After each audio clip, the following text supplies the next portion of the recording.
I'm really honored to speak to you today, and however, I am somewhat humbled by this opportunity. This experience reminds me of an instance about 20 years ago when I responded to an editorial that I heard on WGN-Radio in Chicago. Shortly after sending a written response to the station, I received a call indicating that they'd like to have me come and tape a response for broadcast. Luckily, I wore a suit to the station because when I arrived, I was informed that the taping would take place on the set for the evening news program with a teleprompter. You know, it hadn't crossed my mind that WGN was both a radio and a television station, and my response was to be broadcast. Needless to say, I was a little bit nervous that day. Well, my remarks today will focus on theology and technology. I've chosen these topics for obvious reasons. As a member of the Church of Jesus Christ of Latter-day Saints and a BYU faculty member, I have a great interest and commitment to theology. And as the director of BYU School of Technology, I also have a great commitment and interest in technology. I believe that technology and theology are linked, intertwined, if you will. I will share some perspectives of each, after which I will discuss the interrelationships. You know, we live in a wonderful time, a time when the marvels of technology have in most instances made life and work much easier, albeit more complex. President James E. Faust, at the October '99 General Priesthood meeting, noted this. He said, quote, "The miracles of modern technology have brought efficiency into our lives in ways not dreamed of a generation ago. Yet with this new technology has come a deluge of new challenges to our morals and our values. Some tend to rely more on technology than on theology," end of quote. Many in our global society are relying more on technology, its products, and its benefits than they are relying on theology and God. This concern is not limited to President Faust and our church. To counteract the detrimental effects of technology, some religious groups have made the relationships between theology and technology a point of doctrine. For example, the Amish reject many modern technological advances like automobiles, television, electricity, and modern clothing fashions in an attempt to maintain a strong focus on God. Of course, we need to realize that theology clearly benefits from technology. President Faust further stated, quote, "I hasten to add that scientific knowledge, the marvels of communication, the wonders of modern medicine have come from the Lord to enhance His work throughout the world. As an example, the church's family search website has more than 7 million hits a day," end of quote. There is no doubt that technology benefits and complements the church.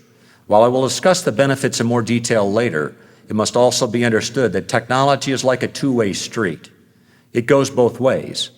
That is, it has both positive and negative effects. And while technology can be used to benefit theology in its purpose of bringing to pass the eternal life and exaltation of mankind, likewise, technology can be used by the adversary to benefit his purposes, which are to destroy goodness and to stop eternal progression. May I quote President Faust again, quote, "But Satan, of course, is aware of this great progress in technology and likewise takes advantage of it for his purposes, which are to destroy and despoil. He delights in the pornography on the internet and the sleaze in many of our movies and television shows," end of quote. Technology is a very powerful tool that can be used by both sides in the battle for salvation.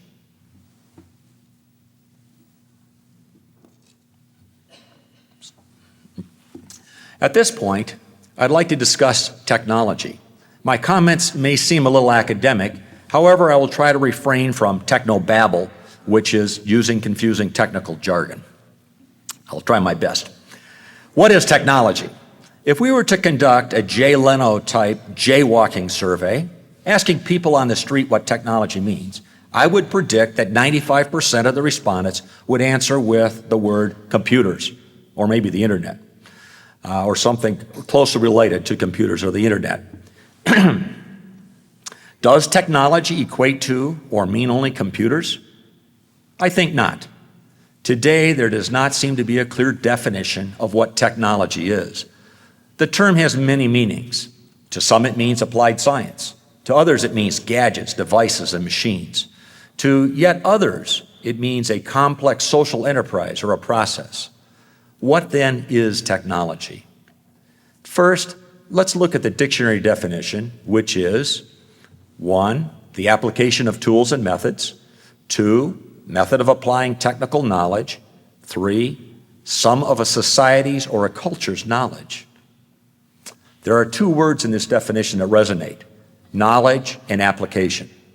It's interesting to note that John H. Gibbons, when he was the director of the U.S. Congress's Office of Technology Assessment, defined technology as, quote, applied human knowledge, end of quote, which, by the way, is probably the most succinct definition of the word technology. To help gain a greater understanding of what technology is, let me share with you the results of some discussions and debates that 5 doctoral students, a new assistant professor, and I had about 14 years ago when we were at the University of Illinois. This technology study group met weekly over a 2-year period with the express purpose of creating an innovative program to prepare a unique kind of technology teacher for the 21st century. Our discussions about technology were spirited, and as I recall, our vision became more focused as we examined characterizations of technology. In a scholarly paper about the philosophy of technology, Dr. Rodney Fry, then a technology education faculty member at Bethel College in North Newton, Kansas, a Mennonite institution, citing Mitchum's work, identified 4 major characterizations of technology. They are technology as object, technology as process, technology as knowledge, and technology as volition. I will briefly describe these 3 characterizations. The first level of characterization views technology as an object or a thing. At this level, technology is viewed as tools, machines, and devices that are produced and used by humans. In fact, it could easily be argued that technology as object is the layperson's definition. Again, many people view technology and computers as the same thing. However, computers are a technological device. The second level of characterization views technology as a process or a system. This characterization suggests that application or the use of devices in systems is technology. The focus is not on the device or the object, rather, it is on the application in a system or a process. The internet is a good example of a technological system at this level of characterization. The third level of characterization views technology as knowledge. This perspective suggests that technology has its own unique knowledge base and modes of inquiry that underlie technological objects and systems. Some would suggest that, from this perspective, technology is a new academic discipline.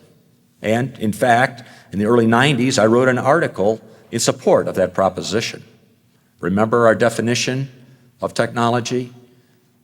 Part of that definition said that it was a society or a culture's knowledge. Let's move on to the 4th level. The 4th level of characterization views technology as volition or human will. In this characterization,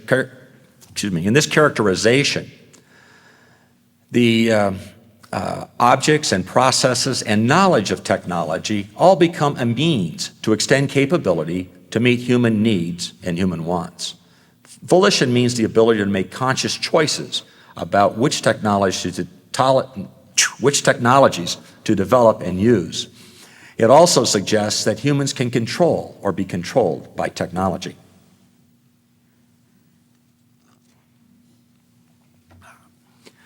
Our Illinois study group, after further analysis, discussion, and debate, determined that in its simplest form, technology is a synergistic noumenon that occurs through the interaction of knowing, thinking, and doing while extending human capabilities.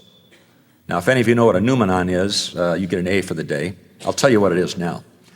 A noumenon is an object that is conceived by reason and consequently thinkable but not knowable by the senses. In effect, a noumenon is a phenomenon that cannot be seen. Technology, then, is not just knowledge, it's not just doing, it's not just thinking. It is the intersection or interaction of all three. From the perspective of technology as a noumenon, the physical phenomenon of technology was deemed by this Illinois study group as technological activity.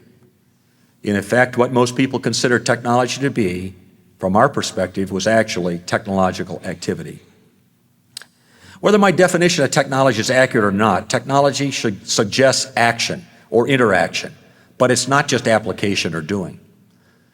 Technology should be thoughtful action, based on human values and core values, with the purpose of extending our capabilities. As I said earlier, technology is applied human knowledge, or it might also be considered human ingenuity in action. Another aspect of technology is that it is often irreversible. That is, once deployed, it's difficult to go back or to go without it. Take, for example, automobiles. How many of us really want to go back to the days of the horse and buggy? Do you have any idea how many tons of horse manure were generated daily by the cabs in New York at the turn of the last century? I'm not sure I want to go back there. Or would we want to do without things like power door locks or remote keyless entry on our cars? What about computers or photocopiers or CD players? I certainly do not want to go back to the days when we had when technology was not as prevalent as it is today. Now I would like to talk about theology. We'll shift gears here a little bit. And then we'll talk about the relationship between theology and technology. Since I've tried to define technology for you, let's begin by defining theology. The dictionary defines theology as 1, the study of religion, especially the Christian faith and God's relation to the world. 2, religious theory, school of thought, or system of belief. 3, course of religious training. As students at BYU, you are involved in studying religion, especially the Christian faith. As members of the Church of Jesus Christ of Latter-day Saints, we espouse a religious theory, and we have a system of belief. We have some beliefs that are common among religions, and we have some beliefs that are unique to our church. I don't have time today to list all of our beliefs. However, the basics of our theology are described in the Articles of Faith. 13 brief statements that outline our beliefs. That, by the way, many of us memorized when we were in primary, and then we had the opportunity to recite them to our bishops prior to primary graduation. Additional aspects of our theology come from the standard works and the words of the living apostles and prophets. Is there a relationship between theology and technology? It is clear that technological activity, technology if you will, has had and will continue to have significant impacts on the major institutions of society, which are family, education, economics, politics including the military, and religion. There is no doubt that technology has changed the institutions of society, and the rate of change is accelerating. Elder L. Tom Perry stated that, quote, "As technology sweeps through every facet of life, changes are occurring so rapidly that it can be difficult to keep our lives in balance," end of quote. Individuals and families are being impacted as a result of technology and technological changes. While many examples could be cited at this point, I'd like to focus on the generation gap. While there has always been a generation gap, it appears that the gap is widening as a result of technology. Due to the accelerating pace of change, the world that you have grown up in is significantly different from the one your parents grew up in. And your children's world will have even greater differences from your world because of the pace and scope of technological advancement. I went to high school and served my mission in the 1960s, a time that was very different from today. In many respects, I grew up in the last stages of the industrial age, while my children have grown up in the information age. Case in point, one of my favorite songs from my high school days was the Beach Boys song, Little Deuce Coupe. You know, My children don't know what a little deuce coupe is, and furthermore, they probably don't care. Likewise, when my son Bob was playing in a heavy metal garage band, I really did not understand, or did I appreciate, the electronics of music, nor did I especially appreciate the electronics of music amplification. And by the way, we did not let Bob's band practice in our garage. Technology does not have to widen the generation gap if we embrace the concept of lifelong learning. My father, another Bob Erekson, who, by the way, just turned 80, or maybe it was 39 for the 41st time, is trying to keep up with the times. He's become a relatively sophisticated computer user.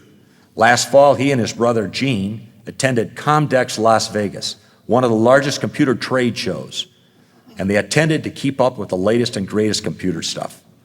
He is able to discuss computers with his grandchildren, many who work full-time in computing. As we consider technology and theology, it is interesting that many of our church leaders believe that technology has come as a direct result of inspiration from the Lord.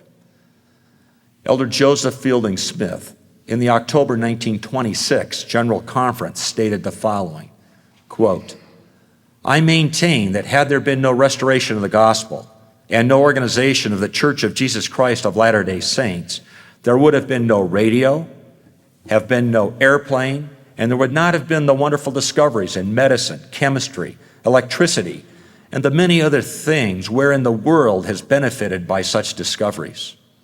Under such conditions, these blessings would have been withheld, for they belong to the dispensation of the fullness of times, of which the restoration of the gospel and the organization of the church constitute the central point, from which radiates the Spirit of the Lord throughout the world. The inspiration of the Lord has gone out and takes hold of the minds of men, though they know it not, and they are directed by the Lord. In this manner, he brings them into his service, that his purposes and his righteousness in due time may be supreme on the earth." He further stated, again, "I do not believe for one moment that these discoveries have come by chance, or that they have come because of superior intelligence possessed by men today over those who lived in ages that are past. They have come and are coming because the Lord has willed it, and because he has poured out his Spirit on all flesh." End of quote. This statement was made at a general conference 75 years ago.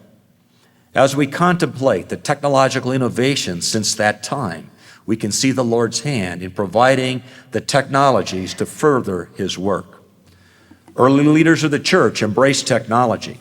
For example, in 1861, President Brigham Young contracted to build the telegraph system from Nebraska to California.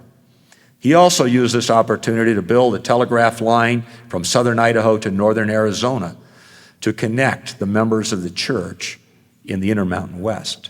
Adopting this new technology provided a means for the church to communicate with the world. Church leaders have always placed a premium on communication technologies. I remember as a young deacon traveling with my father and grandfather to the Stake Center in Chicago each April and October to listen to the telephone wire transmission of General Priesthood meeting. Can you imagine being 12 years old, sitting on hard pews, and listening to a conference session over the PA system? What a joy it was when WGN-TV in Chicago decided to broadcast 1 hour of General Conference on Sunday morning. Of course, General Priesthood meeting was still only a sound-only telephone transmission. When cable TV was emerging, our local community cable system carried a full session of General Conference. Imagine real-time conference on the TV, or was it tape delayed? I just don't remember for sure. But before we knew it, stake centers had satellite dishes which enabled us to receive all conference sessions in real time and without commercials. We could even get some BYU games via these satellite dishes. Now that was a real advancement. And now members of the world, members worldwide have access to General Conference via the internet. This is but one example of how the church embraces new technologies. Other examples include the uses of computers in family history research in tracking and updating membership records, and in the general administration of the church. My father, who currently serves as a ward membership clerk, told me that in the 1960s, the church had difficulty handling 3,000 membership record changes and updates per day, all done by hand. It could take up to 4 months for changes to be recorded and verified. Today, he can submit membership record updates electronically on Sunday and have verification by Tuesday of the same week. And we now have more than 11 million members and still growing. While our church has many unique beliefs, we are an action-oriented church, a church of doers, if you will. This aspect of our religion also shows the link between theology and technology, as doing is core to technology. Elder Hartman Rector Jr. noted this, quote, "The theology of the Church of Jesus Christ of Latter-day Saints is such that you cannot be passive," end of quote. We can't be passive. We must be active. In effect, the church purports a gospel of action or doing. Membership requires action. It takes action to learn the gospel and the commandments. It takes action to keep the commandments and to live a Christ-like life. To be a disciple of Christ, we have to receive the law and do it, as is stated in the 41st section of the Doctrine and Covenants. James in the New Testament noted that faith is difficult, if not impossible, to have without action and application when he stated that, quote, "Faith without works is dead," end of quote. James further encouraged members to be, quote, "doers of the word, not hearers only," end of quote. We are members of a doing church. As I recall, President Kimball had a slogan on his desk that simply said, "Do it." His watchwords to the church were to lengthen our stride. He also had the words changed in the chorus of the song, "I'm a Child of God," from "teach me all that I must know" to "teach me all that I must do to live with him someday." It clearly takes more than knowledge to return to God after this life.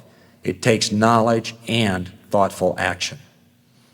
We are a people of doers and hard workers. You know, we even have hymns about work. For example, "Put your shoulder to the wheel." We should follow the example of the Savior, who did not stand idly by. He was active in learning, line upon line, precept upon precept. He was a carpenter and a teacher and a tireless worker. He applied his knowledge and experience in doing good. President Hinckley noted in his new book, Standing for Something, that, quote, "nothing of real substance comes without work," end of quote. He further stated, quote, "I believe in the gospel of work. Work is the miracle by which talent is brought to the surface and dreams become reality," end of quote. Of course, doing and work require action and application. We won't accomplish much by just thinking about it. President Hinckley noted that, quote, "our pioneer forebears could never plow a field by turning it over in their minds," end of quote. So too, we must apply our knowledge. Of course, knowledge can be applied for good or evil. That two-way street I mentioned earlier. Leaders of the church have encouraged us to use our knowledge and capabilities to build the kingdom. As students, you're preparing for your life's work in the home, in the church, and in the professions. President Spencer W. Kimball believed that technological development has come to further the work of the Lord. He stated, quote, "I believe that the telephone and telegraph and other such conveniences were permitted by the Lord to be developed for the express purpose of building the kingdom. Others may use them for business, professional, or other purposes, but basically they are to build the kingdom," end of quote. How will you apply the technological knowledge and experience you have gained in building the kingdom? While each will have to answer this question for himself or herself, let me share some examples of BYU graduates who are applying their technological knowledge in building the kingdom. Russ Mumford, a December '99 construction management graduate, is the project engineer for the construction of the Nauvoo Temple. In this position, he serves as second in command at the construction site. He is applying what he learned at BYU in literally building the kingdom and temples. Randy Bryson, a 1983 graduate of the Electronics Engineering Technology program, is the director for the church department that is responsible for the Family Search website, one of the most heavily hit sites on the internet. In this position, he led the team that put together the Ellis Island Project and loaded the information on the internet. He works with stakes and wards in teaching how to use the internet for family history. Randy is applying his technological knowledge in the family history arena. Audrey Boone, a 1992 graduate of the Technology Teacher Education Program and a member of the Navajo Nation, has been teaching at Monument Valley High School in Monument Valley, Utah since graduation. In addition to teaching technology education, she has served as a seminary teacher. Audrey is applying her technological knowledge in teaching the rising generation. Charles Harrell, a 1976 manufacturing technology graduate, has become an expert in computer-based simulation. He developed ProModel, a very powerful manufacturing simulation software package that is being used by the church to plan and simulate in units like the church's family history unit, the missionary department, and the MTC. At the MTC, for example, ProModel is used to simulate traffic flow when missionaries are dropped off, and to simulate the delivery of food service for the missionaries. Charlie, now a BYU faculty member, is applying his technological knowledge in helping to strengthen the administration and operation of the church. Deborah Benson, who earned her Master's of Science degree in 1983, initially worked for ProModel. She now works for Intermountain Healthcare and the Engineering Management Division, where she uses simulation to improve hospital operations and reduce costs. She currently serves as a counselor in her stake Young Women's Presidency. She is applying her knowledge in her profession, and she's providing leadership in the church. Darren Gardner graduated from the Facilities Management Program in '98. He works for the church in the planning division of the Facilities Management Department. As a facility planner, he works with a team that analyzes where all new meeting houses will be located and built, and when they should be remodeled or expanded. He also speaks daily with stake presidents to assist them in their physical facility needs. Darren is applying his technological knowledge in strengthening stakes and wards with their meeting house needs. Rhett Turner, December '99 construction management graduate, is a project superintendent for Fulton Homes in Tempe, Arizona. He's advancing rapidly in his chosen profession, and like many BYU graduates, he's providing leadership in the local wards. Rhett was called as a counselor in his bishopric a short time after moving to Arizona. He, again, is applying his knowledge in his profession and providing needed church service. In summary, I believe that theology and technology are inseparably linked. Technology, as I said earlier, is knowing, thinking, and doing. Our theology is knowing and choosing the right and doing the right. Theology provides a value structure for developing and deploying appropriate technologies. Technology provides the means for communicating the good news of the gospel and theology to the inhabitants of the world and to improve the efficiency and effectiveness of the operation of the church. In closing, I'd like to share with you part of the second verse of the hymn, "Have I Done Any Good?" There are chances for work all around just now, opportunities right in our way. Do not let them pass by saying, "Sometime I'll try," but go and do something today. Brothers and sisters, opportunities abound in our technological society, but we must do something about them. Make sure that you apply your education and experience in building the kingdom. Go and do something today. In the name of Jesus Christ, amen.